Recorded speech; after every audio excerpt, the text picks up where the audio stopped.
Hola, buenas tardes, buenos días. Bueno, en esta clase vamos a trabajar acerca de las perspectivas antropológicas e históricas y los paradigmas en torno a las infancias, y también vamos a mencionar algo en torno a las adolescencias. Los niños y niñas adolescentes van a ser unidad de análisis y las infancias en esta clase.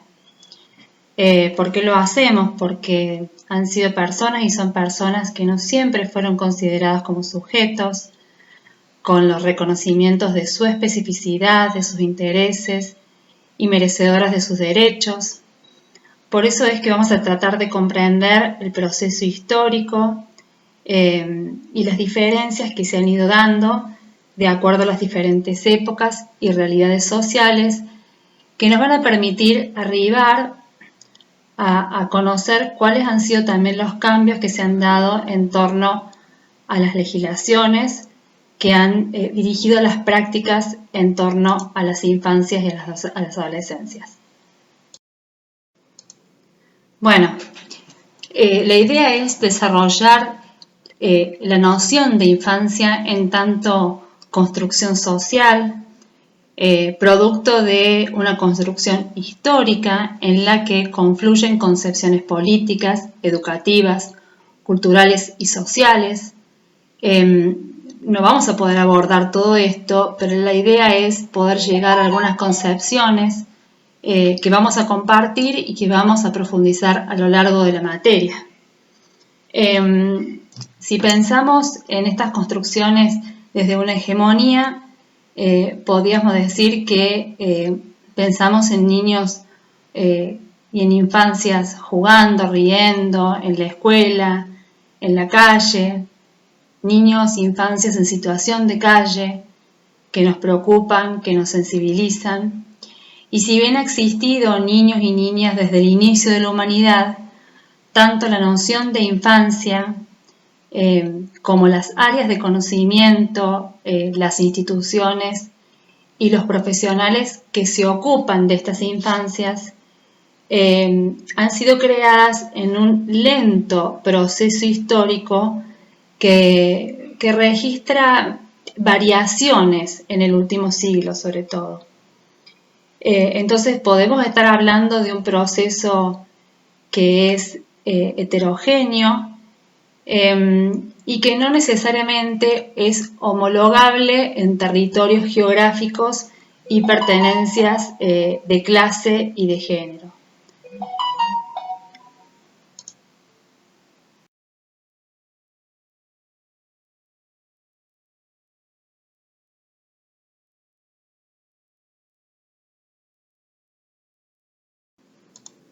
Bueno, muchos son los autores que coinciden en afirmar que en la antigua Europa la muerte de niños era una práctica social frecuente y en gran parte tolerada por la comunidad hasta fines del siglo XVII.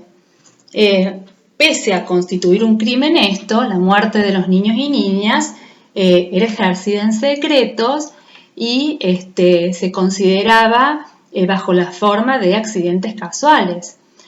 En la antigüedad no era considerado el niño alguien diferente al adulto, o sea que no tenía un estatus propio, sino que era considerado un sujeto que era parte de la posesión de un adulto.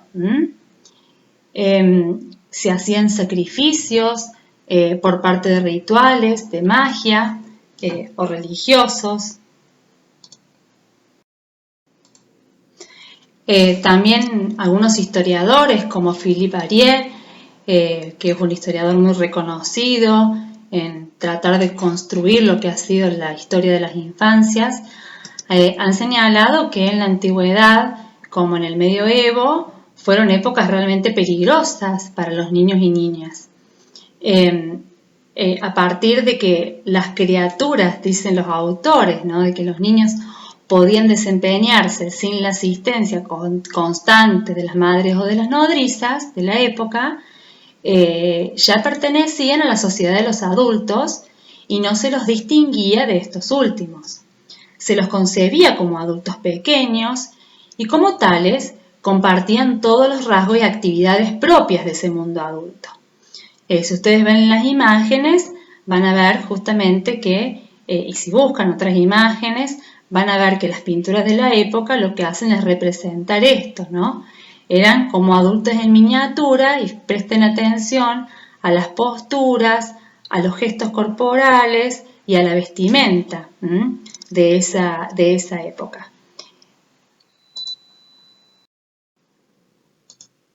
También tenemos que decir que al concebirlos como adultos pequeños, compartían, ¿no es cierto?, todos los rasgos y las actividades propias de ese mundo adulto. Así los niños y niñas estaban de alguna manera sumidos en una especie de anonimato, ¿no? Como objetos en el antiguo régimen. Por supuesto que no existían instituciones que estuvieran especialmente destinadas a ellos, tampoco libros, ni vestimenta, ni música, ni juegos, y tampoco existían profesionales que estuvieran dedicados de manera exclusiva a poder estudiar y a orientar las problemáticas propias del mundo infantil.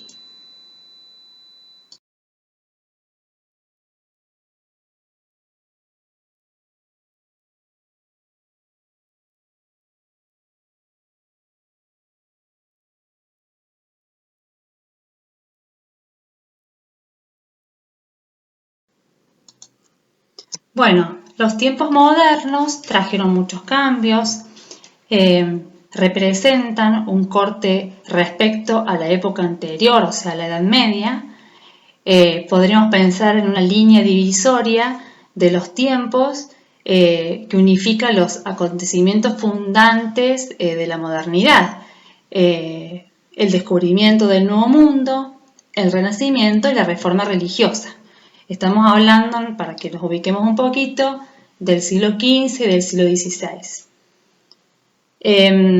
Lo que hoy llamamos modernidad nace en Europa junto con la Ilustración y florece hacia el siglo XIX. Su aparición se liga al desarrollo de la forma capitalista de organización de la producción y del intercambio económico. También se liga a la extinción progresiva de la división en órdenes elementales de la sociedad, a la institución de la igualdad jurídica entre personas, cambios sumamente significativos con la época anterior de la Edad Media. Entonces, de esta manera nacen nociones modernas de individuo, pensándolo como una unidad elemental de la sociedad. En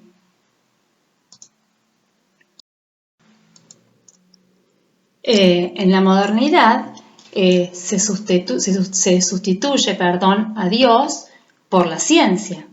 La razón y el Estado van a aparecer como la solución a todos los problemas económicos, sociales y políticos. El poder de la política va a sustituir al poder que hasta ese momento ha tenido muy fuertemente la religión. Y la educación también va a ser fundamental en este proceso. En tanto, va a imprimir nuevos valores universales acerca de lo que va a ser la verdad, el bien y el mal de la época. El iluminismo hacia el siglo XVIII fue una manifestación muy importante que animaba el pensamiento de la burguesía de la época, donde de alguna manera sus principios estaban vinculados a la adopción del método científico como una herramienta para el estudio de los fenómenos basados en la experiencia y en la observación. Entonces podemos decir que entonces el pasaje a la modernidad supuso un progresivo proceso de regulación social que tuvo una expresión importante en la práctica jurídica y en la manera de formar, normalizar las conductas. La institución familiar sufrió también importantes cambios. a partir de la promulgación de una ley en el año 1792, se designa el matrimonio como un contrato civil y también autorizaba el divorcio, fundamentándose en la ley natural y de la razón. Se concebía la familia como una pequeña república, limitando la autoridad paterna, que cesaba con la mayoría de edad legal de los hijos a los 21 años. En el año 1793 se decretó la inclusión de los hijos ilegítimos en la herencia familiar. En esta época el gobierno va a ser el responsable de la educación, desplazando de ese rol a la familia y a la iglesia. Y la educación va a pasar a ser, más que un derecho, un deber político de los ciudadanos. Es así que entonces, pensando en esta época de la modernidad y las infancias, es que vamos a decir que el concepto de infancia nos remite a una construcción histórica que termina de ser elaborada en la modernidad. No es una construcción, un concepto natural, es una construcción social, producto de una necesidad sociohistórica.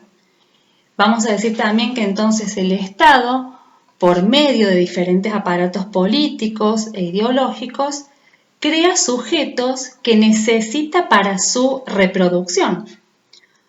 Por eso es que la transición de la familia troncal a la familia nuclear, en coincidencia con el traspaso de la educación a la escolarización, tiene el objeto de integrar al niño, así como de potenciar el desarrollo de sus capacidades. Entonces la familia, al amparo de la Iglesia y el Estado, va a delegar su responsabilidad educadora. Así es que la infancia como institución y como representación, como saber, es el producto de instituciones modernas y estatales destinadas a producir ciudadanos, fundamentalmente la escuela y la familia. Ambas se van a complementar con roles de disciplinamiento que el Estado de la época necesita y que lo que va a permitir es insertarse en una sociedad como adultos normalizados. Si observamos la vestimenta, la expresión corporal de los niños en la imagen, en la diapositiva anterior, vamos a ver que hay diferencias con lo que sucedía en los tiempos medievales. Hay diferencias en el atuendo de los niños en relación a los adultos. Hay una moda propia de los adultos y hay una moda propia y hábitos propios de vestimenta que son para los niños y las niñas de la época. También vamos a ver que los niños de la burguesía vestían con elementos típicos de los hombres de trabajo, como por ejemplo el pantalón. Algo que, por supuesto, en la época medieval no se veía.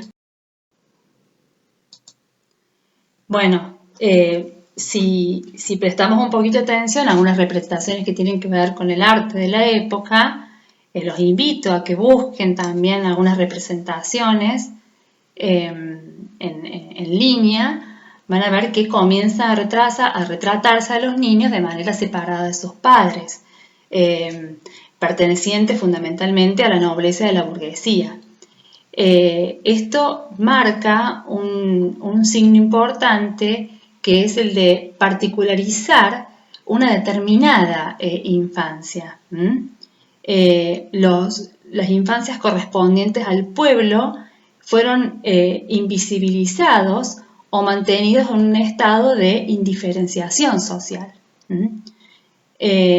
Comenzar a realizar algunas figuras infantiles manteniendo en las sombras otras, remite también a políticas de niñez de la época que definen la procedencia de clase y la diferencia anatómica, cristalizando así los niños y niñas en identidades fijas y aparentemente inexorables. Bueno, Siguiendo, un poquito con esta construcción que venimos recorriendo, podemos decir que en Argentina, a partir del siglo XIX, se producen cambios muy significativos. Argentina se insertó en la División Internacional del Trabajo con una importante expansión de la frontera agrícola y una continua extensión en sus líneas ferroviarias para garantizar de alguna manera el traslado de las materias primas al puerto. Se urbanizaron las zonas portuarias y también se diversificaron distintas estructuras productivas.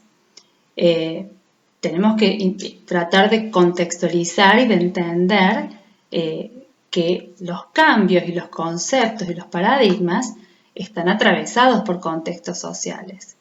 Entonces es importante entender también cuál era el contexto de Argentina en este momento. Podemos decir que había una escasez en la mano de obra que permitió un gran movimiento inmigratorio. La ley Avellaneda, que fue sancionada en el año 1876, propuso un modelo de inmigrante europeo, colono, portador de progreso y la civilización para un país casi deshabitado. Esto lo que facilitó fue la incorporación de millones de extranjeros a la Argentina. Entonces, en ese momento, la inmigración italiana y mediterránea cumplió un papel fundamental para nuestro país. La población italiana tenía una perspectiva activa en el medio urbano, llegando incluso a constituir una cuarta parte de la población de Buenos Aires. Es importante también decir, para que podamos entender algunas prácticas de la época, que el discurso de estos momentos, estamos hablando de fines del siglo XIX, es un discurso positivista, que de alguna manera ha determinado en ese momento la aparición de las instituciones y las prácticas sociales de la época en un sentido claramente normativo, con un modelo de país con prácticas sociales marcadas fuertemente por un ideal liberal positivista. Entonces, ese Estado liberal le dio al sistema educativo un rol fundamental en el proceso de integración, sobre todo desde el carácter simbólico. Para los sectores dominantes de la época, entonces, era necesario estructurar la nacionalidad. Esta fue una etapa fundacional de la historia moderna en la que hace a la educación argentina y se configuró en un dispositivo de instrucción pública, reconociendo el despliegue de una concepción moderna de la infancia. Una concepción que fue construida fundamentalmente por Sarmiento y que, sobre todo, con la implementación de métodos y de discursos educativos que apuntaban a una política cultural generacional. Una historiadora muy importante de Argentina, Sandra Carli, señala, que entre los años 1868 y 1874, en esta etapa fundacional que hablábamos de la educación argentina impulsada por Sarmiento, predominaba una concepción de infancia que entendía a los niños como subordinados a sus padres y a los docentes, destacando también que en esta época los niños en general no tenían derechos propios, como podemos advertir.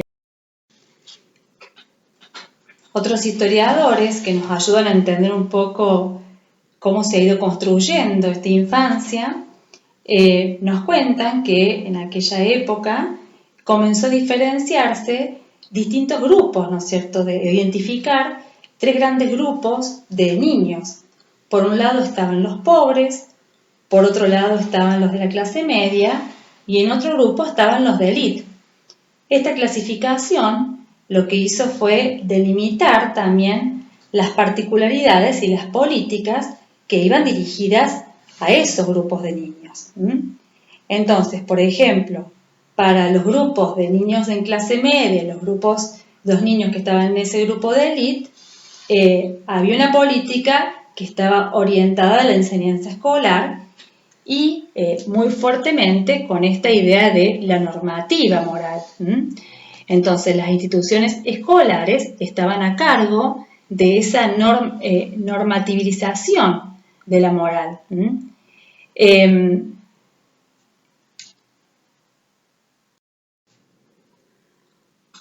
Por el contrario,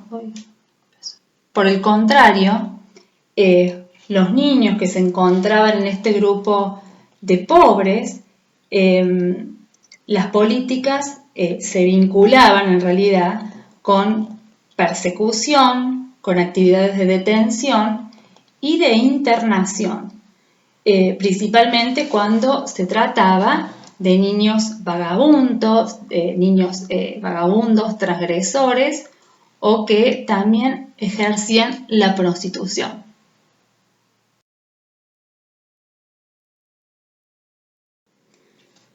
Posteriormente a este tiempo, entre los años 1919 y 1930, se produjeron cambios en el Estado argentino que tuvieron un impacto significativo en las prácticas dirigidas a las infancias, fundamentalmente en relación a tres aspectos: la modernización de la pedagogía, la institucionalización de aquel menor, así se lo llamaba en aquella época, menor no escolarizado, y el inicio del discurso de la minoridad.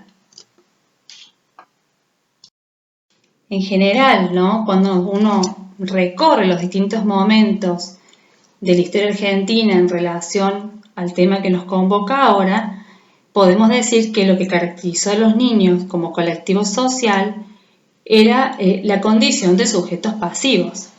Fue recién en el año 1989, con la Convención Internacional de los Derechos de Niños, Niñas y Adolescentes, que se comienza a reconocer a la población infantil como una participación activa en la sociedad y que se piensa concebir también a los niños y niñas como sujetos de derecho.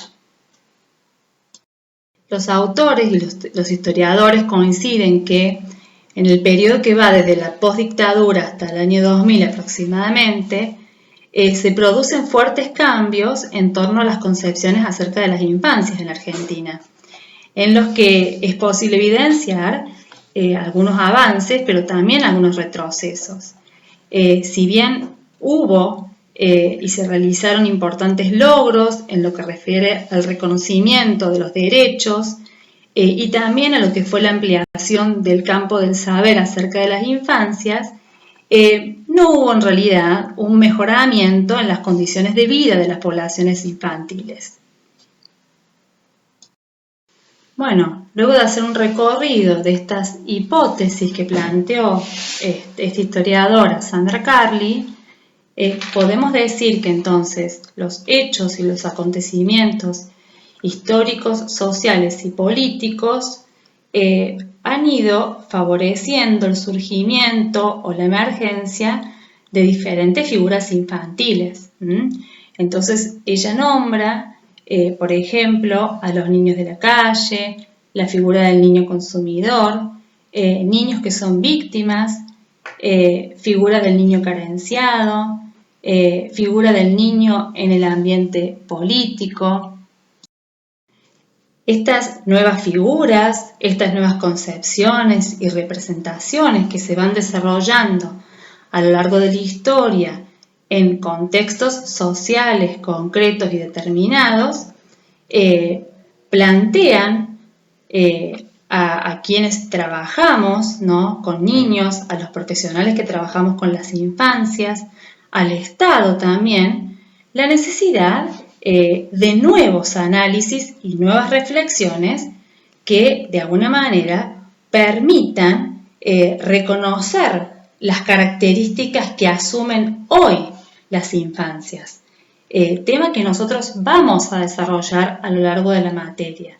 Vamos a trabajar sobre las nuevas subjetividades, sobre las infancias actuales, ¿no? Que claramente ustedes van a ver que se diferencian de aquellas que mencionamos en otros momentos de la historia. Esto también nos lleva a la necesidad de nuevos modos de pensar las intervenciones, ya sea no solamente en el área del trabajo social, sino en todas las intervenciones que se hacen con esta población. Bueno, en concordancia con lo que venimos diciendo, podemos decir entonces que hay cambios muy significativos en lo que respecta a las infancias actuales. Entonces, podemos decir que a partir de los procesos de globalización que se han dado en estos últimos años, se producen nuevas transformaciones en el modo de concebir a las infancias, particularmente en aquello que alude a las representaciones vinculadas con la obediencia de los niños y niñas, con las prácticas de autoridad ejercidas por los adultos y con aquellos ideales a cumplir. Del mismo modo, también nos podemos preguntar o podemos pensar y reflexionar acerca del tipo de vínculo que se da entre el niño y el adulto. Bueno, a partir del siglo XXI, a medida que se va consolidando el sistema capitalista y también los estados neoliberales, conjuntamente con la gran influencia que ejercen los medios masivos de comunicación, se produce lo que algunos historiadores y algunos autores han llamado la globalización de las infancias. En el contexto de este concepto que emerge, se empiezan a entender al niño como un consumidor de ideas, como consumidor de productos y también como consumidor de determinados modos de vida. Entonces, en el marco, ¿no es cierto?, de esta globalización, comienza a producirse una homogenización, dicen los autores, respecto de la forma en que debería ser la infancia. Algunos autores hablan de una adecuada infancia y también de las actividades que deberían realizarse en torno a estas infancias. Esto no solamente impone cómo debería ser una infancia adecuada, lo cual nosotros por supuesto que vamos a cuestionar y que vamos a profundizar a lo largo de toda la asignatura, sino que también de alguna manera colabora o favorece la invisibilidad de otras infancias y de procesos de segregación y de marginalización social de las infancias. Así es que mientras que en la modernidad los niños estaban fuertemente influidos y mantenían una relación estrecha con las pautas que ofrecían ciertas instituciones de referencia como han sido la familia, la escuela o la iglesia, hoy quienes transmiten fuertes mensajes son quienes emiten imágenes a través de los medios masivos de comunicación, la televisión, internet, que producen y que ejercen un fuerte impacto en su accionar. No pasan desapercibidos. Entonces, la influencia de los medios de comunicación y del consumismo, de a poquito, de una manera procesual, van dando lugar a nuevos modelos de infancia y también a nuevas reglas a partir de las cuales la instrucción y el aprendizaje ya no se dan solamente en los ámbitos de la familia y de la escuela, sino que se dan en otros contextos sociales que quizás eran impensados hasta este momento.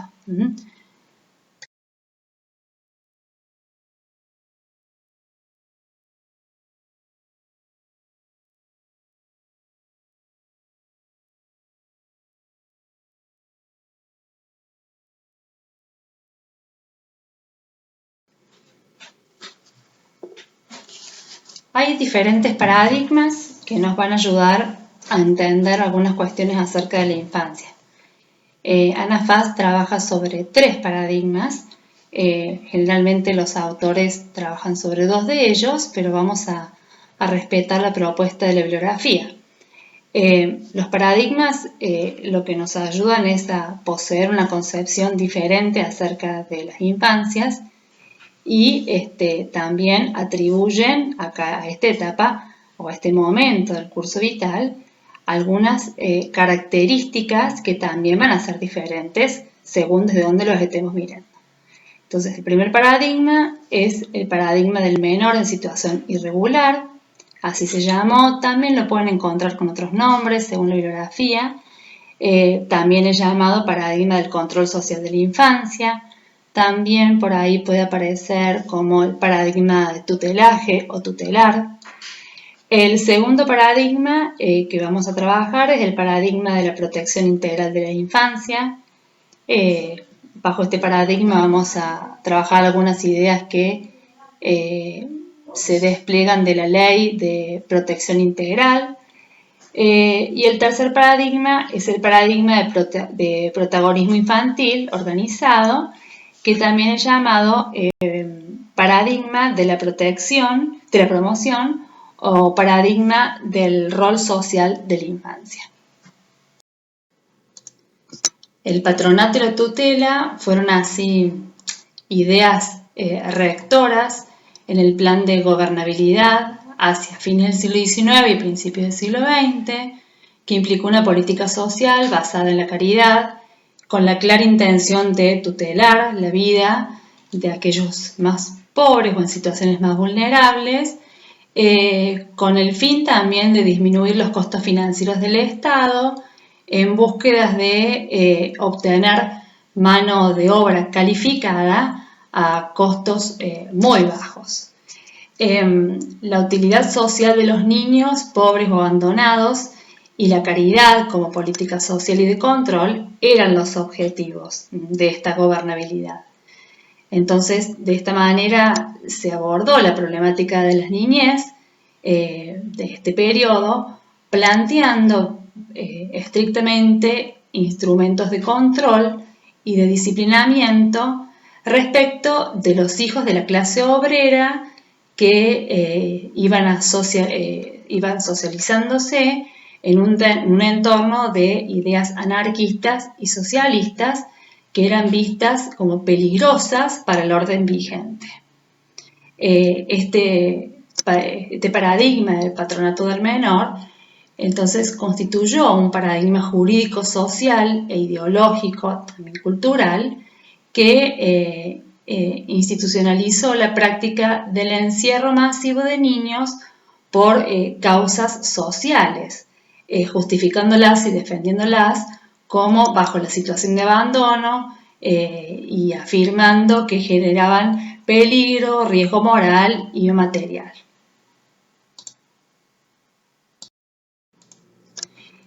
En este contexto, la familia pobre fue percibida como un espacio social que era incapaz de garantizar el cumplimiento de determinadas normas sociales o comportamientos o conductas que eran esperadas bajo este paradigma,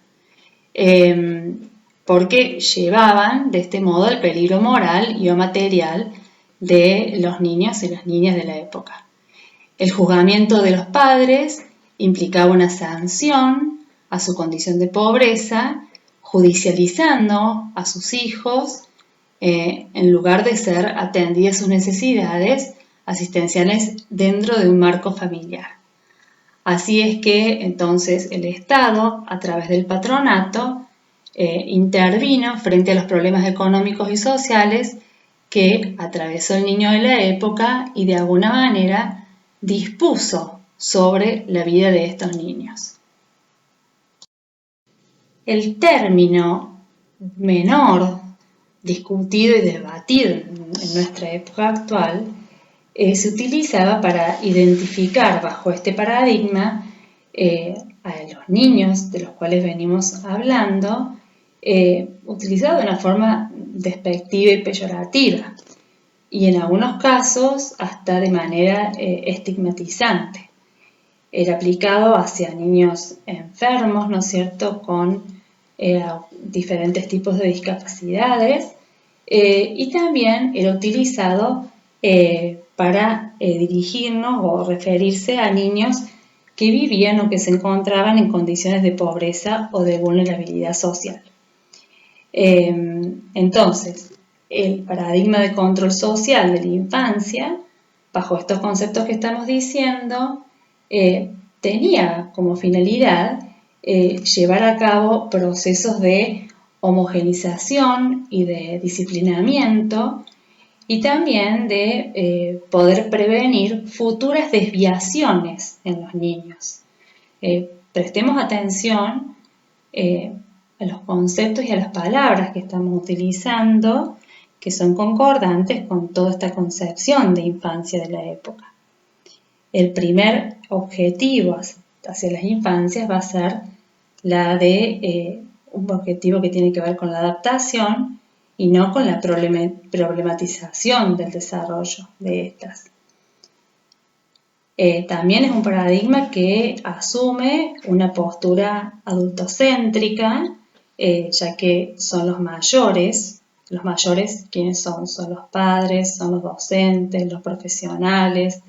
Dentro del ámbito jurídico van a ser los jueces u otro adulto, quienes estarían habilitados y también capacitados para poder reconocer cuáles son las necesidades de estos niños y qué es lo que les conviene. Lo cual muchas veces ha llevado a invisibilizar un fenómeno que está absolutamente vinculado con la manipulación y la dominación.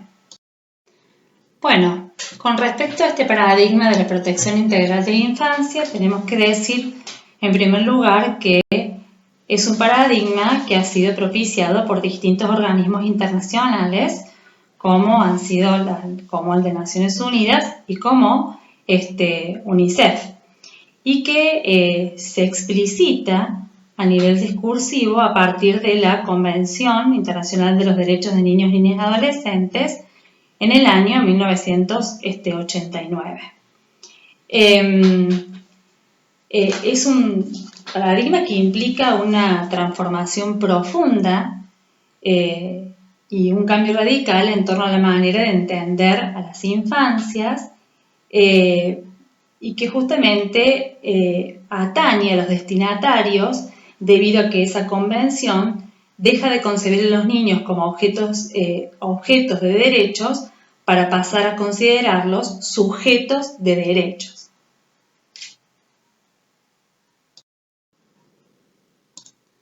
La Argentina, en el año 1990, ratifica la Convención Internacional de los Derechos de Niños, Niñas y Adolescentes, y eso significó un cambio radical en la manera de tratar y de definir a las personas menores de edad. En tanto, inaugura un nuevo estatus jurídico de los niños, niñas y adolescentes como sujetos titulares de derecho. Por eso cambiamos la idea de ser objetos de tutela o objetos de derecho y vamos a hablar de sujetos de derechos. Esto implica una nueva concepción de la infancia que también va a redefinir las obligaciones del Estado en torno a ella. Vamos a dejar de hablar de un Estado en el orden caritativo y asistencial y vamos a hablar de un Estado que asume obligaciones, la obligación de establecer políticas públicas que garanticen el respeto, la protección de los derechos y las garantías de los niños, de las niñas y de los adolescentes. En el año 1998 se sanciona la Ley de Protección Integral de los Derechos de Niños, Niñas y Adolescentes en la ciudad de Buenos Aires y en el año 2005 se sanciona la Ley Nacional de Protección Integral de los Derechos de Niños, Niñas y Adolescentes, adecuándose a la normativa interna de la Convención Internacional de los Derechos del Niño.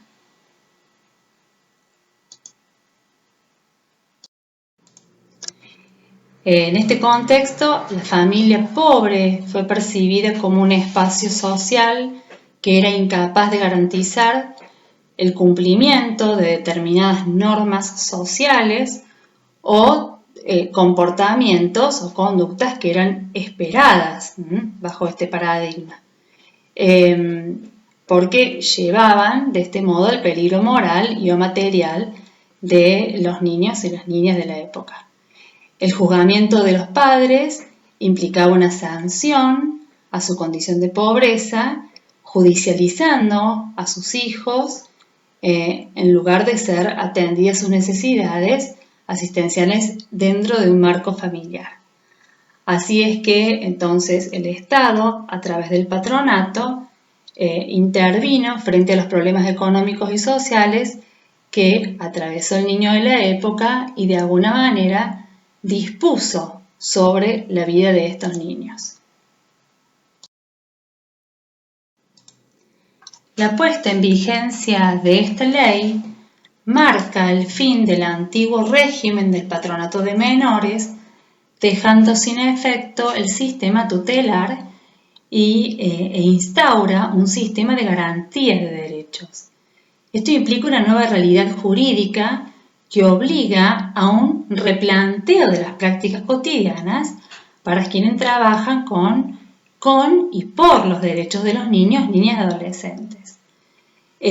Reconoce a los niños y adolescentes como ciudadanos con los mismos derechos que los adultos y con otros derechos especiales, además, por tratarse de personas en desarrollo.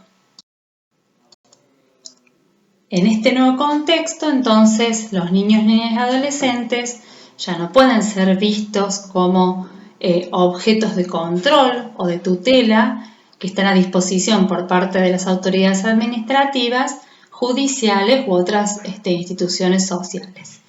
Esta ley va a plantear entonces el interés superior del niño como principio fundamental y para establecer el interés superior del niño se va a tener que considerar su condición como sujeto de derecho, su opinión en todo momento, inclusive en un proceso judicial, y surge de manera singular el derecho a ser escuchado y la prioridad de sus derechos o intereses frente a otros derechos e intereses igualmente legítimos. Atender al interés superior del niño implica también la posibilidad de garantizar su derecho a jugar, el acceso a la salud, a la educación, al respeto por la personalidad, su subjetividad, los derechos a la maternidad y a la familia en su conjunto. Entonces, niños, niñas y adolescentes son sujetos de derecho, les corresponden los mismos derechos, deberes y garantías que los adultos, más otros derechos especiales que iremos señalando en el transcurso también de la asignatura. Algo que parece importante rescatar, una idea interesante, es preguntarnos por qué es importante entonces hablar de personas menores de edad y no simplemente hablar de menores o de minoridad. Algo que ustedes probablemente hayan escuchado, que se instala también a partir de la reformulación del Código Civil y que tiene que ver con esta acepción, ¿no es cierto?, que tenía el término de menores. Cuando hablamos de menores, estamos diciendo que se tratan de personas de una categoría inferior o de menos importancia. Entonces, a través de las expresiones de las palabras que elegimos para comunicar y para vincularnos con otros, también estamos contribuyendo de alguna manera a modelar y transformar la realidad. Seguramente ustedes se van a encontrar un montón de contextos laborales donde se van a dirigir a niños, niñas y adolescentes Y en este sentido va a ser importante dirigirse a ellos bajo este concepto de personas menores de edad, que claramente es muy diferente a la idea de menores o de minoridad.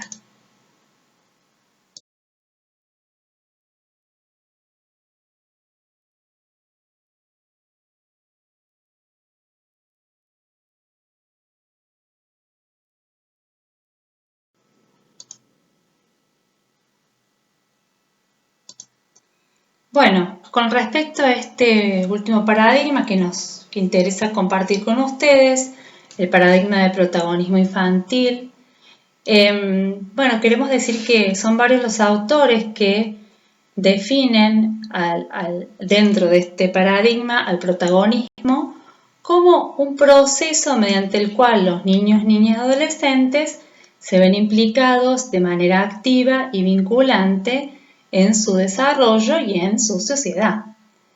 Así es que los niños, niñas y adolescentes son considerados actores sociales que toman el papel principal, que cumplen un rol fundamental para poder defender sus derechos y para hacer valer sus opiniones.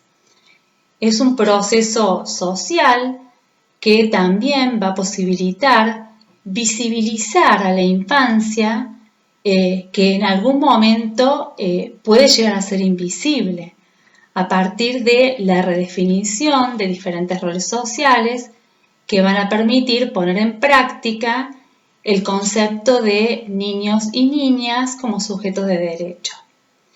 Desde este paradigma se considera que esta convención de la que hemos venido hablando ha sido y es una cuestión de adultos, ya que si bien aparece como un documento innovador buscando fomentar un cambio para los niños, niñas y adolescentes, en realidad desde este paradigma se pone en debate que se haya impregnado de ideas y de propuestas de los adultos, en las cuales subyacen una posición dominante y de control que se encuentra naturalizada e invisibilizada.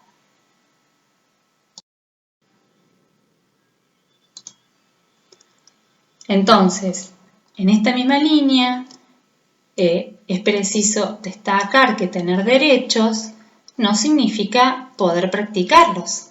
Y esto lo sabemos y lo podemos observar muy claramente cuando nos acercamos al territorio y conocemos las situaciones de vida y los acontecimientos de vida de muchos sujetos. Dentro de estos sujetos, por supuesto, los niños, niñas y adolescentes. Entonces, es importante poder preguntarse si actualmente los niños, niñas y adolescentes tienen la posibilidad de ejercer estos derechos. Y también pensar en qué aportes se ven logrados al reconocerlos como sujetos de derecho. Si no pueden salir de una situación de marginalidad y de lo que la sociedad actual les exige. Así es que este paradigma de protagonismo infantil, que surge en la década del 60 aproximadamente, junto con la educación popular en América Latina, haciendo hincapié en una nueva niñez, una nueva infancia, en la que los niños y niñas deben defenderse solos y desarrollar estrategias para sobrevivir de forma autónoma. Desde este enfoque, entonces, se acentúan las capacidades y las exigencias de los niños y las niñas y la gran influencia que pueden ejercer en la sociedad actual. Se los considera sujetos capaces y con un rol realmente activo en la sociedad y además aptos para llevar a cabo contribuciones de cambios en esta sociedad.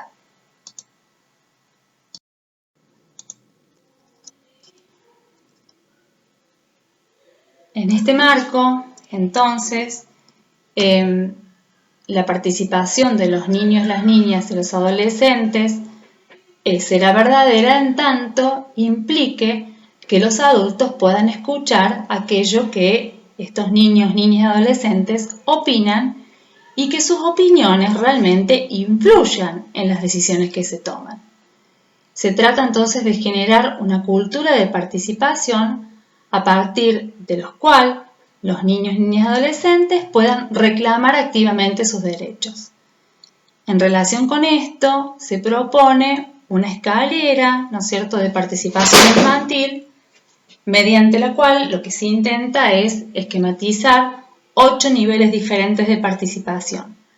Los 3 primeros remiten a la manipulación y a la participación simbólica y no son considerados como una participación verdadera.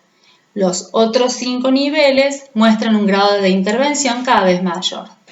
Entonces estos últimos niveles son los más ricos en apropiación de la experiencia por parte de los niños, niñas y adolescentes, que no se observan frecuentemente, dado justamente que los adultos son quienes adoptan un rol directivo.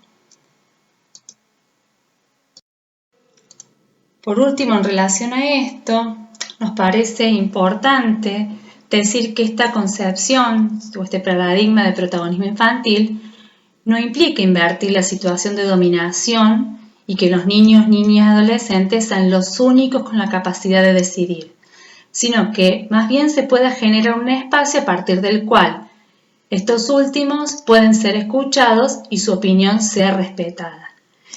Este paradigma no desvaloriza la función del adulto. Sabemos que la función del adulto es primordial en el desarrollo del niño, de los niños y de los adolescentes. Esto también lo vamos a trabajar a lo largo de la asignatura, sino que más bien nos permite pensar en modificar la manera en que se da esa relación más simétrica entre el adulto y el niño.